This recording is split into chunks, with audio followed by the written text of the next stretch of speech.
Notre série sur le credo. Alors, je vais juste avant de continuer sur, l'Esprit Saint, je vais commencer un peu aujourd'hui, hem, essayer de faire un tout petit flashback sur, ce qu'on a vu pour l'instant. Voilà, je vous rappelle le début, hein. «Je crois en Dieu». Gilbert et Olivier nous ont redit comment est-ce que l'homme pouvait croire en Dieu, qu'est-ce que ça signifiait, et en même temps que c'était pas une foi, dans le vague, que c'était pas déraisonnable. Gaël nous avait notamment parlé des preuves, des indices de la résurrection de Jésus. Après nous avons vu, voilà: «Je crois en Dieu le Père tout-puissant, créateur du ciel et de la terre». Nous avons vu ce que ça voulait dire pour Dieu d'être créateur du ciel et de la terre, voilà, des choses visibles et invisibles. On a vu cet enseignement de Gaël sur les anges, les puissances spirituelles. Puis après, nous avons parlé de Jésus. Je crois en Jésus-Christ, son Fils unique, notre Seigneur. Et pour voir que Jésus vient pour nous sauver, eh bien, nous avons commencé à parler du péché, de l'homme et de la femme, du plan de Dieu sur nous, et puis de pourquoi nous avons besoin d'être sauvés, en quoi nous avons besoin d'être sauvés. Et c'est alors que nous avons plus parlé de Jésus, de qui il est, de sa double nature, divine et humaine. C'était Luc qui nous avait enseigné là-dessus. Et puis après, eh bien, nous sommes passés à ce mystère de la Pâque, de la mort et de la résurrection de Jésus. Il a souffert sous Ponce Pilate, a été crucifié, est mort, a été enseveli, descendu aux enfers. Et puis le troisième jour est ressuscité des morts, monté aux cieux. Là, on a parlé de cette résurrection, on a parlé de l'ascension de Jésus. Et puis la suite du credo: il est assis à la droite de Dieu le Père Tout-Puissant, d'où il viendra juger les vivants et les morts. Alors cette partie du credo, on vous propose de la revoir à la fin, quand on parlera de la résurrection de la chair et de la vie éternelle, voilà, de ces fins dernières. On reviendra là-dessus à la fin. Et donc aujourd'hui, nous abordons la suite. Je crois en l'Esprit Saint. Voilà, nous allons avoir ce tout petit temps, trois ou quatre soirées sur l'Esprit Saint pour bien nous introduire qui est l'Esprit Saint, quelle est l'action de l'Esprit Saint, qu'est-ce qu'il peut faire dans nos vies. Et donc ce soir, mon propos sera: qui est l'Esprit Saint? Alors dans l'Ancien Testament, Dieu, le propos de Dieu, c'était de faire comprendre à son peuple qu'il est unique. Le peuple d'Israël a eu du mal à comprendre que Dieu est unique. Au départ, ils ont compris qu'il était sans doute plus fort que les autres dieux, mais qu'il n'était pas seul. Et petit à petit, c'est notamment grâce au prophète Isaïe qui va beaucoup insister là-dessus pour dire que Dieu est unique. Il n'y en a pas d'autre. Il n'y a pas d'autre Dieu que moi. Et donc c'est une grande certitude petit à petit du peuple d'Israël que Dieu est unique, qu'il n'y en a pas d'autre. Et en tout cas, c'était une certitude très claire au temps de Jésus. Les idoles avaient été balayées, il n'y a pas d'autre Dieu que le Dieu d'Israël. Et l'advenue de Jésus va manifester une pluralité en Dieu. On l'a vu, on l'a entendu pendant ces semaines qui ont précédé Pâques, et Jésus va le dire. Jésus va le dire de manière claire: le Père et moi, nous sommes un. De nouveau, des Juifs prirent des pierres pour lapider Jésus.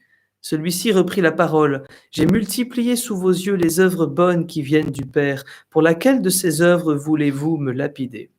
Ils lui répondirent: ce n'est pas pour une œuvre bonne que nous voulons te lapider, mais c'est pour un blasphème. Tu n'es qu'un homme et tu te fais Dieu. Voilà cette parole de Jésus. Le Père et moi, nous sommes un. Ses contemporains ont bien compris ce que Jésus voulait dire. Tu n'es qu'un homme et tu te fais Dieu.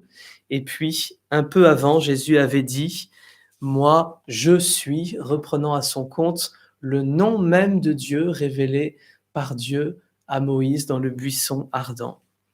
Et donc, avec l'arrivée de Jésus, on comprend petit à petit, l'Église primitive va comprendre qu'il y a une pluralité en Dieu. Certes, Dieu est unique, nous ne sommes pas ni bithéistes ou trithéistes, voilà, Dieu est unique, mais il y a cette pluralité en Dieu, le Père et le Fils. Et puis, Jésus va se mettre à parler de l'Esprit Saint. Alors, on avait déjà parlé de l'Esprit Saint dans l'Ancien Testament, l'Esprit Saint qui repose sur David, l'Esprit Saint qui repose sur Daniel, l'Esprit Saint qui fait telle ou telle chose, mais on avait pu peut-être le confondre avec l'action de Dieu, la force de Dieu, la grâce de Dieu. Mais quand Jésus va se mettre à parler de l'Esprit Saint, il va en parler comme d'une personne distincte. Je vous lis la première fois que Jésus fait mention de l'Esprit Saint comme d'une personne distincte, c'est dans l'Évangile selon saint Jean au chapitre 14, verset 16. Jésus dit: «Moi je prierai le Père et il vous donnera un autre défenseur qui sera pour toujours avec vous. L'Esprit de vérité, lui que le monde ne peut recevoir, car il ne le voit pas et ne le connaît pas. Vous, vous le connaissez, car il demeure près de vous et il sera en vous.» On voit bien que Jésus parle ici de l'Esprit Saint comme d'une personne. Il dit lui, il manifeste sa mission, il dit que nous pourrons le connaître. Il y a une action propre de l'Esprit Saint. Jésus le dit quelques versets plus loin. Mais le défenseur, l'Esprit Saint que le Père enverra en mon nom, lui vous enseignera tout et il vous fera souvenir de tout ce que je vous ai dit. Donc la mission de l'Esprit Saint, ça sera plus Luc demain qui va vous enseigner là-dessus. Et moi, ce soir, c'est plus qui est l'Esprit Saint. Et donc on voit bien que Jésus nous manifeste l'Esprit Saint comme quelqu'un. Et puis après, ça sera encore plus clair dans les Actes des Apôtres. Jésus demandera à ses disciples d'attendre l'Esprit Saint pour pouvoir partir en mission. Ils vont l'attendre jusqu'à la Pentecôte.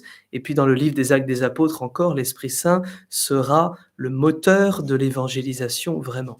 Et puis ce sera la dernière parole de Jésus sur cette terre dans l'évangile de saint Matthieu: baptisez-les au nom du Père et du Fils et du Saint-Esprit.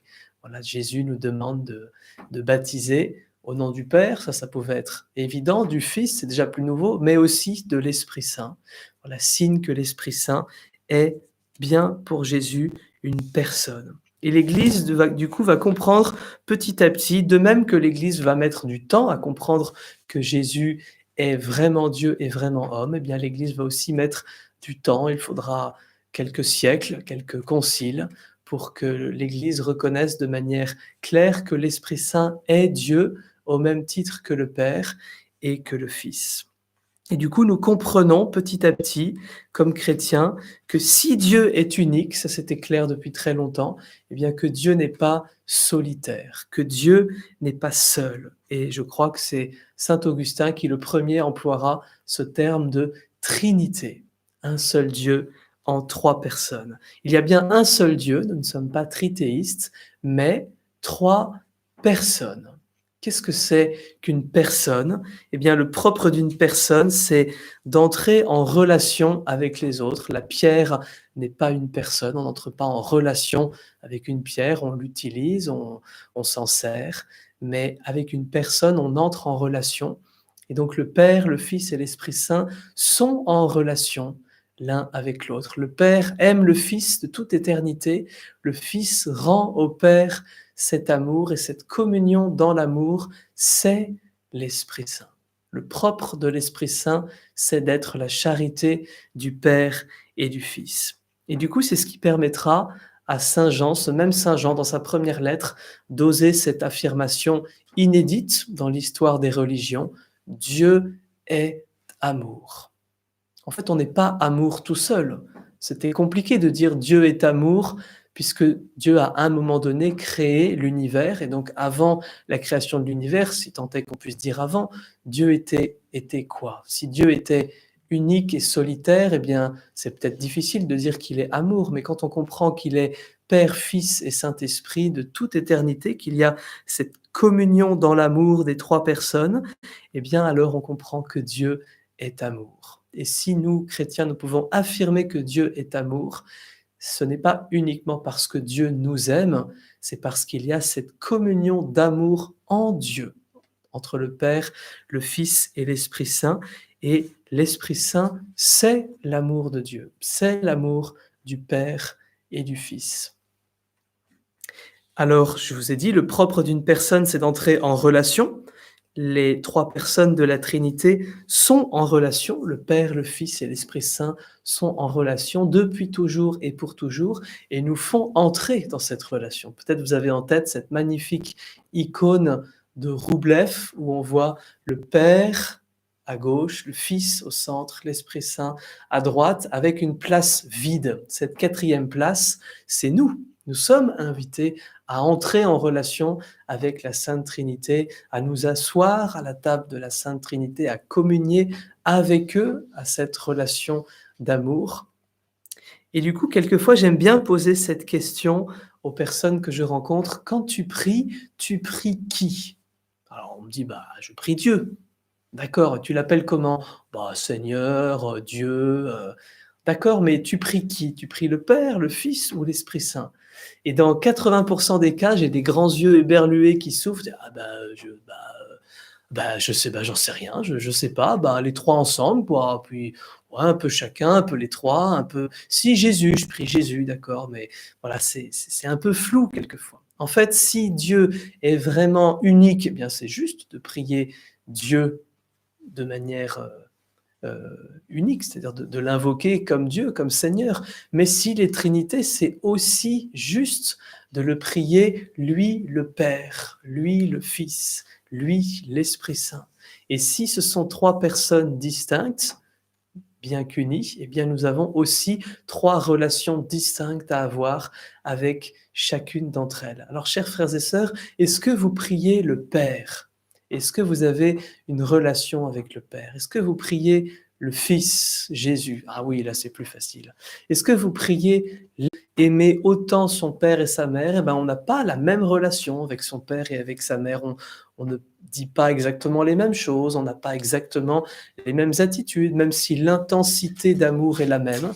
Eh bien, c'est de même, c'est la même chose pour le Père, le Fils et l'Esprit Saint. Nous sommes invités à avoir une relation différenciée avec le Père, avec le Fils et avec l'Esprit Saint. Voilà, moi, je ne demande pas la même chose au Père, au Fils et à l'Esprit Saint. Dans telle ou telle circonstance, situation de ma vie, je n'invoque pas l'un indifféremment de l'autre. Voilà, Jésus, il est pour moi celui qui est proche, celui qui me comprend, celui qui est mon ami, mon frère. L'Esprit Saint, il est vraiment celui qui m'éclaire, celui qui m'inspire, celui qui me donne la force. Et le Père, il est vraiment celui entre les mains de qui je remets ma journée, ma vie, avec confiance, entre les mains de qui je m'abandonne quand j'ai besoin de me reposer dans la prière ou la nuit. Voilà. Alors, chers frères et sœurs, je termine avec cette petite histoire vraie qui m'est arrivée il y a quelques années, que j'ai déjà plusieurs fois racontée, mais que j'aime beaucoup. J'étais à Jérusalem. Vous savez que les orientaux ont beaucoup plus que nous l'habitude de prier l'Esprit Saint, et je me confessais à un évêque melkite, donc catholique, grec catholique, qui donc priait beaucoup l'Esprit Saint. Et il avait une manière particulière de confesser, puisqu'il me disait: «Bertrand, tu sais, tout ce que tu me dis, j'aurais pu le dire aussi. Moi, je suis un pécheur comme toi, alors je me mets à genoux comme toi. Comme prêtre, je vais te donner la miséricorde, mais je suis un pécheur comme toi.» Alors il se mettait à genoux en même temps que moi je me mettais à genoux. Je me confesse et puis à la fin de ma confession, il me dit: «Bertrand, je vais te donner une pénitence.» Ah bah oui, très bien. «Tu diras comme pénitence: Esprit Saint, je t'aime.» Alors il voit que je suis un peu étonné. Il me dit: «Ben oui, parce qu'on dit jamais à l'Esprit Saint qu'on l'aime. Surtout vous, en Europe, là, dans vos prières à l'Esprit Saint, vous priez l'Esprit Saint, mais vous lui donnez des ordres. Vous lui disiez: Viens, Esprit Saint, descends, fais ceci, fais cela, et en chantant quelquefois.» Alors je rigole, il me dit: «Eh bien du coup, tu vois, si l'Esprit Saint est une personne, tu lui diras: Esprit Saint, je t'aime.» Alors c'est peut-être la seule pénitence dont je me rappelle de toute ma vie. C'était pourtant il y a presque 10 ans, même peut-être plus que 10 ans. Voilà, Esprit Saint, je t'aime. Alors je me souviens d'avoir déjà dit ça à quelqu'un. Quelquefois, certains sont effrayés. Ah mais non, mais je pourrais jamais lui dire, je le connais pas assez. Mes frères et sœurs, osez cette prière. Si vraiment l'Esprit Saint est Dieu, s'il est vraiment l'amour du Père et du Fils, s'il est vraiment une personne, si nous sommes invités à entrer en relation avec lui, eh bien, osez lui dire: Esprit Saint, je t'aime. Alors nous allons maintenant avoir ce temps d'adoration, comme chaque soir. Bien sûr, c'est Jésus que vous contemplez à travers l'écran, sous l'apparence de cette hostie, mais osez, pendant ce quart d'heure d'adoration, vous adresser à l'Esprit Saint. Osez prendre ce temps d'oraison en vous adressant à lui. Souvent, vous parlez à Jésus, et c'est juste. Souvent, vous parlez au Père, mais peut-être moins souvent, vous parlez à l'Esprit Saint. Eh bien, ce soir, osez parler à l'Esprit Saint. Osez lui ouvrir votre cœur, et pas seulement pour lui demander des choses, aussi pour lui dire que vous l'aimez et que vous le remerciez.